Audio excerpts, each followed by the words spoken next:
I was halfway through restaining the rail on my grandfather's fishing dock when I heard the familiar screech of golf cart tires on gravel. That meant only one thing: Barbara Pendleton from the HOA was coming down the path like she owned the lake.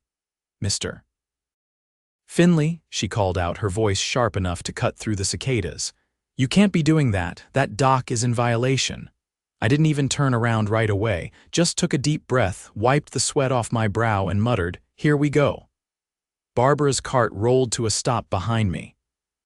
She stepped off like she was storming a courtroom mid-50s, bleach blonde bob, visor, clipboard clutched in one hand like a weapon. I finally faced her. "Afternoon, Barbara. You lost or just harassing me early today," she sniffed. "This isn't personal, Spencer. The HOA regulations clearly state that any structures extending onto the lake must be approved, and yours, whatever this mess is, was never filed. It'll have to be removed." That mess had been here for 70 years. My grandfather built it with his own hands after coming back from the war. My dad spent his summers fishing off it. I taught my son, Asher, how to bait a hook right on this dock. The idea of tearing it down because some power-hungry HOA queen needed to flex her authority made my blood boil. "Barbara," I said, stepping onto the dock and tapping one of the thick beams with my boot, "this dock has existed longer than the HOA. It's on our deed and it was grandfathered in." She raised an eyebrow. "Well, I don't see any documentation submitted to our office." "So unless you can produce that, I can," I interrupted. "You really want to go down this road?" Her eyes narrowed. "This is a community, Spencer. We have rules. Just because your family built something doesn't mean you're exempt." I chuckled, but there was no humor in it. "You're right. But it also doesn't mean you can rewrite history." She scribbled something on her clipboard. "You'll receive a notice. If the structure isn't removed in 30 days, you'll start incurring daily fines." Then she turned and marched back to her cart like she'd just delivered a death sentence. I watched her drive off, then looked back at the dock. The same dock where my grandfather's initials were carved in the corner beam. The same dock where my dad caught his first largemouth bass. The same dock where Asher had tied his first knot, grinning like he'd won the lottery. They picked the wrong family to mess with. I grabbed my phone and called my cousin, Illy. He'd done our title search when I bought the place from my dad and had a nose for paperwork like a bloodhound. "Hey, Illy," I said, "you still got the original lakefront deed records?" "Course I do." "Why?" "Because Barbara Pendleton's trying to erase a piece of our family history," he laughed. "Oh no, not the dock. She wants it gone in 30 days. There was a pause. "That woman's about to regret she ever ran for HOA board." "Exactly," I said. "Let's show her what a real violation looks like." Little did Barbara know, her own power grab was about to unravel her entire HOA. Illy showed up the next morning in a rusted Ford that coughed twice before shutting off in the gravel beside my shed. He stepped out with a canvas bag slung over one shoulder and a manila folder gripped in one hand like it contained nuclear launch codes.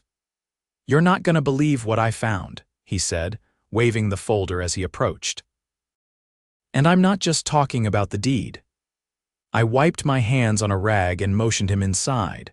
The shed doubled as my workshop, cluttered with half-finished projects, old tackle boxes, and a coffee maker that only brewed when it felt like it. Illy set the folder down on the workbench and opened it, revealing a stack of yellowed pages, stamped and notarized. "See this?" He tapped the top page, a grainy map with penciled boundary lines. "This is the original plat from 1949. Your grandfather bought this parcel directly from the county before the community even existed." I leaned over to get a better look.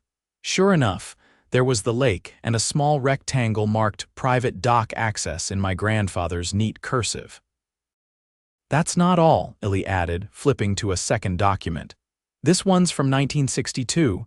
It's a zoning variance your dad filed. He had it approved to preserve existing shoreline structures." I exhaled slowly. "So we're airtight."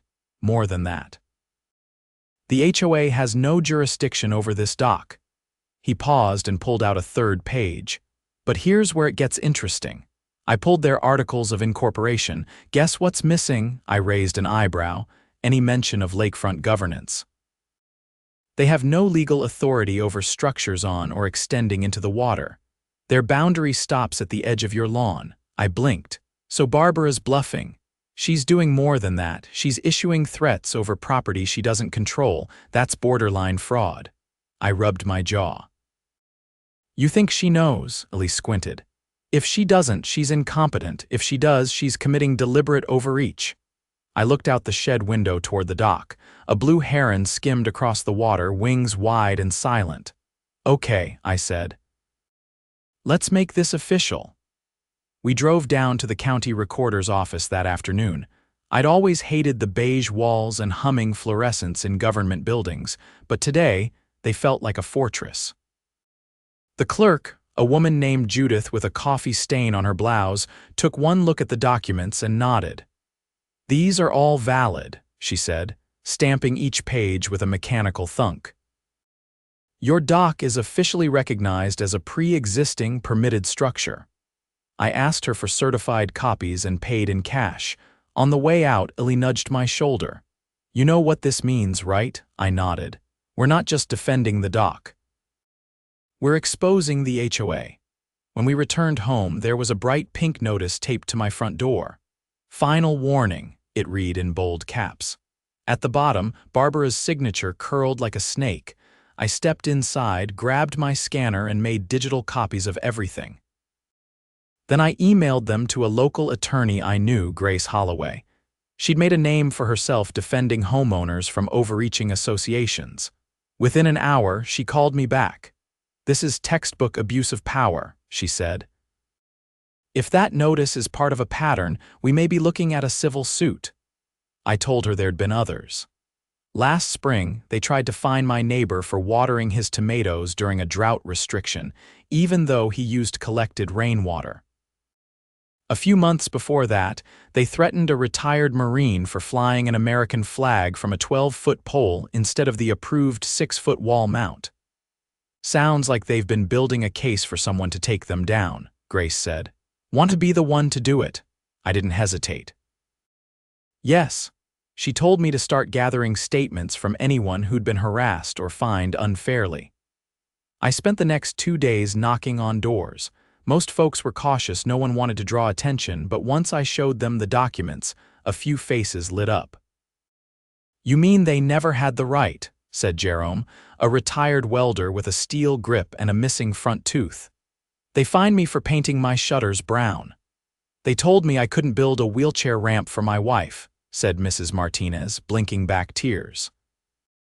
Said it disrupted the aesthetic continuity. Each story got worse. A single mom fined for hanging laundry on a clothesline. A veteran issued a citation for installing solar panels. A teenager's lemonade stand shut down for unauthorized commerce. I documented every account, each one signed and dated. By the end of the week, I had a binder 2 inches thick. Grace reviewed the contents and said, "This isn't just a lawsuit, this is potential criminal liability. If they collected any fines under false pretenses, that's theft by deception." We filed a formal complaint with the county attorney, attaching copies of the HOA's own governing documents and the evidence showing they'd been enforcing rules outside their jurisdiction. Then we served them. Barbara was holding a board meeting at the clubhouse when the process server walked in bald, broad-shouldered, and carrying the envelope like a trophy.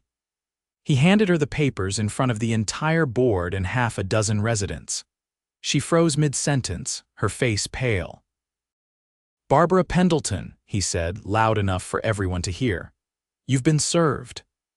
I wasn't there, but Jerome told me she dropped her pen, muttered something about a misunderstanding, and ended the meeting early. The fallout came fast. Within days, the county attorney launched an investigation into the HOA's financial records. Turns out, they'd been funneling fine money into a discretionary fund labeled Community Improvements that had no oversight. The state auditor got involved next. Grace called me a week later. "They're trying to play it off like bad bookkeeping, but this is embezzlement. At least 2 board members are facing charges." Barbara hadn't been arrested yet, but she'd been forced to resign. Her replacement, a man named Curtis Lang, knocked on my door personally. "I want to apologize," he said, eyes downcast. "This should have never happened. The board is voting to rescind all improper fines and refund residents." I nodded but didn't invite him in. After he left, I walked down to the dock. The sun was sliding low over the water, casting the boards in gold. Asher was there, untangling a line, his brows furrowed in concentration. I sat beside him and watched a ripple spread across the lake. For the first time in months, the neighborhood was quiet, not a single golf cart in sight. "Dad," he said, not looking up, "are they gonna mess with us again?" I shook my head. "Not anymore." He nodded, cast his line, and grinned when it landed right where he wanted. The dock creaked beneath us, steady as ever. The air shifted in the neighborhood the week after Barbara's resignation. Her absence was like a storm that had passed. Branches still hung low, puddles lingered, but the sky was clearing. People who used to pull their blinds shut when they saw someone from the board started waving again. The HOA's office sign was taken down and replaced with a temporary placard that just read "Community Services Interim Management." It looked hastily made and slightly crooked, which felt appropriate. I kept to myself for a few days, mostly working on the dock with Asher. We reinforced a few of the older beams and added a new bench along the edge. He'd asked if we could carve his initials next to my dad's, and I handed him the pocket knife without saying a word. That spot would be his one day. It only felt right. Then, on a Tuesday morning, Grace called again. Her voice was sharper this time, urgent but controlled, as if she was holding something back on purpose. "Spencer," she said, "you remember how we thought this was just about fines and overreach?" I leaned against the porch railing, watching a hawk circle in the distance. "Yeah, it's more than that. I just got off the phone with the state's financial crimes unit. The HOA's discretionary fund, it wasn't just for petty improvements. They traced payments tied to shell accounts." I didn't say anything, just waited. "There's evidence someone on the board was laundering money, possibly through construction contracts, landscaping bids, even fake vendors. Thousands siphoned out over the last 5 years. Some of the names match companies that don't even exist." I rubbed my temple. "Tell me Barbara's one of them." "She's tied to at least 2 of the accounts, yes. There's also a man named Dalton Pierce. Treasurer, apparently. He's the one who signed off on everything." I tried to place the name. Then it hit me he was the guy who always wore a Bluetooth earpiece at meetings and never made eye contact. "They're both under investigation. But here's the kicker," Grace continued.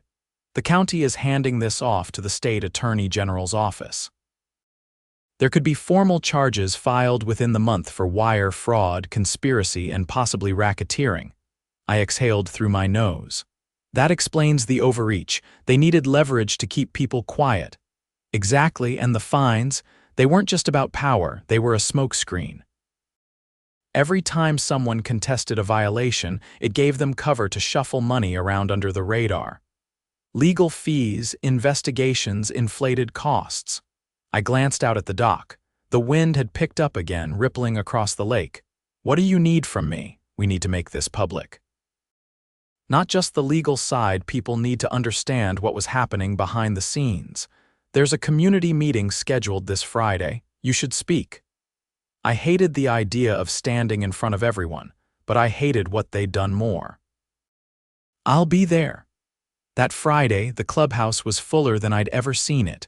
Folding chairs lined every wall, and a few people stood in the back near the water cooler. Curtis Lang sat quietly at the front, hands folded on his lap, looking more like a man waiting for a dentist appointment than someone running a neighborhood. Grace arrived just before it started.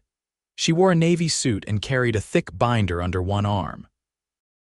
She nodded at me as she passed, then took a seat near the front, her back ramrod straight. Curtis stood and tapped the mic. It squeaked once, then settled. "Thank you all for coming," he began. "Tonight, we're going to address several issues concerning the previous management of the HOA. I know many of you have questions. Spencer Finley has agreed to share what he uncovered, and attorney Grace Holloway will provide legal context. Please give them your full attention. I walked to the front and faced the crowd. Some looked curious, others wary. A few like Mrs. Martinez near the back nodded silently. I cleared my throat. My family's lived on this land for 3 generations. Some of you know about the dock. What you may not know is that the HOA tried to force me to tear it down, claiming it violated regulations. They were wrong. Legally, historically, and ethically. But that's not the real story. I held up a folder and opened it.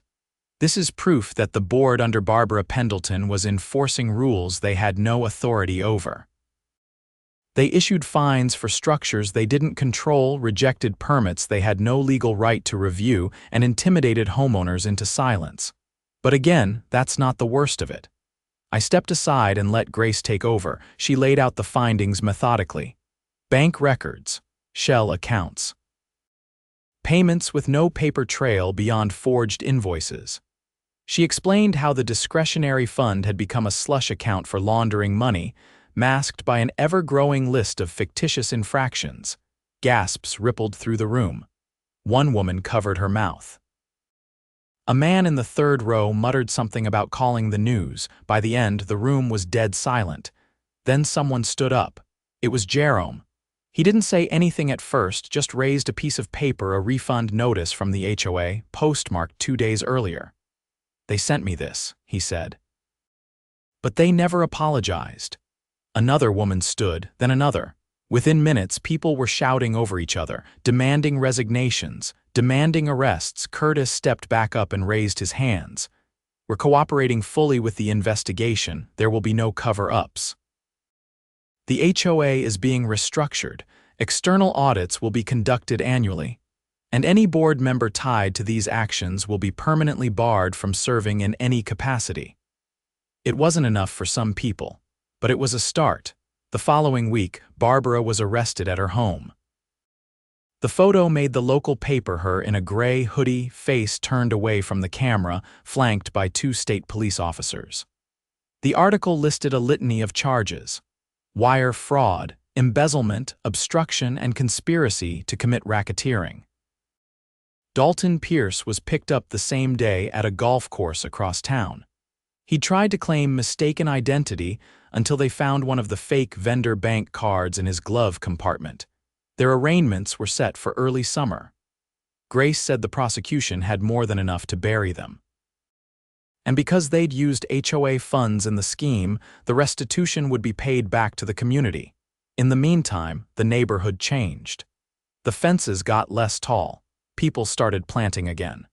The HOA office was turned into a shared garden shed and tool library managed by volunteers. One evening, Asher and I were cleaning fish on the dock when a man approached from the trail. He was in his late 60s, wore a faded army cap, and walked with an uneven gait. "You Spencer?" he asked. I nodded. "My name's Harold. I used to serve on the first advisory board back before the HOA got formalized. Your granddad was a good man. I remember him fighting to keep this dock off the association's hands. Looks like he passed that fight down." I offered him a seat on the bench. He sat slowly, like someone who hadn't been still in a while. "Glad to see it still standing," he said, looking out over the water. "It always will," I told him. Harold nodded once. Then he reached into his jacket and pulled out a small, weathered photo. It showed 5 men in front of a half-built dock, smiling at the camera, tools in hand. One of them was my grandfather. "I figured you ought to have this," he said. I took the photo carefully, as if it might crumble. Asher leaned in to look. "Is that him?" he asked, pointing. "Sure is," I said. The start of it all. That night, I framed the photo and hung it in the shed, not for the memory, but for the reminder. They'd tried to erase a legacy, twist rules into weapons. But they forgot one thing: this wasn't just a dock. It was built by hands that knew the value of grit. It stood over water that carried generations of stories. And it belonged to a family and now a community that had learned how to fight back and win. The trial began on an overcast Monday with a light drizzle soaking the courthouse steps. I sat on the second row behind the prosecution's table, alongside Grace and a few of the neighbors who had given statements. None of us spoke much. The courtroom was quiet, save for the occasional shuffle of papers or the rhythmic ticking of the old brass clock mounted above the judge's bench. Barbara Pendleton entered flanked by her attorney and a whisper of perfume that didn't quite mask the sweat behind her collar. She looked smaller than I remembered, her hair pinned back too tightly, her suit a shade too bright for the gravity of the room. Dalton Pierce followed behind her, his posture hunched, his tie askew. He didn't look at anyone. The judge, a no-nonsense woman named Judge Dyer, called the case. She was known locally for her disdain for corruption of any kind, and the moment she adjusted her glasses and scanned the case file, I could tell this wasn't going to be a drawn-out affair. The prosecution didn't waste time.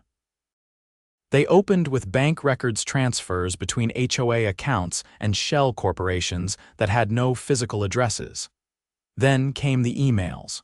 Barbara approving payments for community projects that never existed. A landscaping invoice for $6,000 that matched a payment to a company owned by her cousin. A playground that was supposedly built near the East cul-de-sac, but had never appeared in any permit filings or on the actual street. By noon, the courtroom had heard enough to know this was no bookkeeping error. This was deliberate misappropriation of funds, carried out over years under the pretense of beautifying the neighborhood. Grace leaned toward me and whispered, "They're laying groundwork for a maximum sentence." I nodded, keeping my eyes on Barbara. Her hands were folded on her lap, the tips of her fingers white from pressure. She didn't look at the jury once. When it was my turn to testify, I took the stand with the folder of original deed documents in hand. Grace had told me to bring them in case the court wanted originals. I didn't just read from them, I explained what they meant. How the doc had been legally recorded long before the HOA existed. How the board had issued citations anyway, ignoring the boundaries clearly defined in their own charter. "And what happened when you confronted the HOA about this?" the prosecutor asked. "They doubled down," I said, "sent fines, threatened demolition. They used their power to intimidate me into compliance knowing full well they had no jurisdiction." "And did you later discover why they were pushing so hard?" "Yes," I said, glancing toward the defense table. "Because they were using the enforcement process to hide the financial fraud." Every citation created a paper trail they could use to justify fake expenses. Barbara's attorney objected, but it was overruled. I stepped down a few minutes later, leaving the folder on the evidence table. Over the next 2 days, former board members testified, some reluctantly, others with a quiet sense of relief. One of them, a man named Kevin who'd resigned the year prior, admitted he'd been asked to approve a budget with discretionary adjustments that didn't add up. When he questioned Barbara, she told him to stay in his lane. Another former treasurer, a woman named Leela, revealed that Barbara and Dalton had held closed-door meetings and excluded the rest of the board from financial decisions during the last 18 months of their tenure. She'd raised concerns, but her access to the HOA's accounting software had been revoked shortly after. The real bombshell came on the third day. An auditor from the state's Financial Crimes Division presented a forensic breakdown of where the money had gone. A total of $94,000 had been funneled through various fronts. Some of it paid for home renovations at Barbara's lakefront property, new roofing, a custom deck, even heated flooring in her sunroom. Dalton had used his cut to lease a new SUV and pay off gambling debts. The courtroom was dead silent as the figures were read aloud. When it came time for the defense, Barbara's attorney argued that she'd merely been misled by her treasurer and had trusted the professionals she worked with. But the emails contradicted that. Her signature was on everything. Her instructions were explicit. Her denials rang hollow. Dalton, for his part, didn't testify.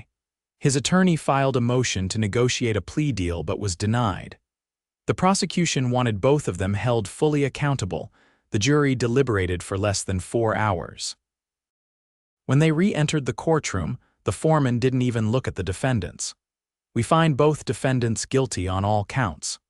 Barbara's face didn't change, but Dalton exhaled hard and buried his face in his hands. Judge Dyer didn't wait for sentencing to be scheduled. She ordered immediate remand. Both were taken into custody on the spot. Barbara tried to compose herself, standing slowly as the bailiff approached, but the look she gave me as she was led past said more than any outburst ever could. It wasn't anger, it was disbelief. Like she still thought she was untouchable, even in handcuffs. Outside the courthouse, a small group of neighbors had gathered. Mrs. Martinez held a sign that read "Justice for Pine Hollow." Jerome wore his old welder's jacket and gave me a firm nod as I stepped out. Someone handed me a cup of gas station coffee, and for once it tasted just fine. Grace walked beside me in silence until we reached the courthouse steps. "You did more than protect your dock," she said, slipping her hands into her coat pockets. "You forced an entire system to reckon with itself." I looked out at the group of neighbors, some of whom hadn't spoken to one another in years before this mess started. "No," I said. "We all did."